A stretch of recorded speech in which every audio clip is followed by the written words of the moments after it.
Hey everybody, the last app that we're going to go over is Google Slides. So when you click on Google Slides from your shortcut, this is what opens. You have your recent presentations here, and just like Docs and Forms, it had those pre-made templates.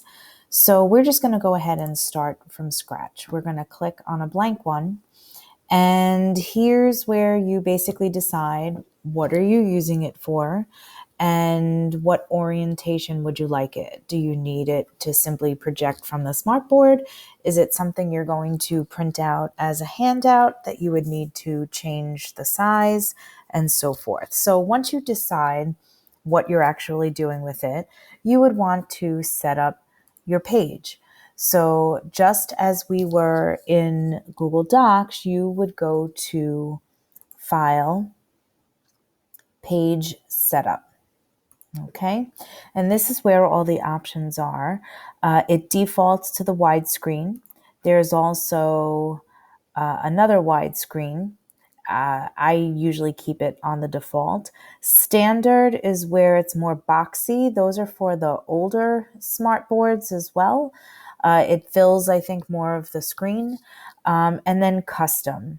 And here is where you would go and you can change it by inches, centimeters, points, and pixels. So I'm just going to jump over to this one for a second because I entitled this one Google Classroom Banner Template. So for myself, I would always make a copy of this every time I want to create a new banner. So what I'm going to do is I'm going to go to Page Setup, and I have the measurements for you. We have to go to Custom, and we would want it 1600 by 400, not inches. We're going to change it to pixels. I don't know why that changed it like that. 1400. I guess change it to pixels first. Wait, it's 1600. Sorry. 1600 to 400 pixels. So you're going to choose which measurement first, and then it changes that way.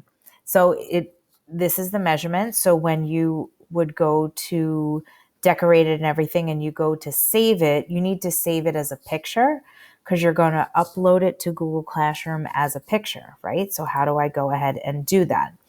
I would want to download it, and I would download it as a JPEG. That's how you would save whatever you create as your banner. You would save it as a JPEG. Now, I'm not sure if you make it animated with the Bitmoji that runs across the screen.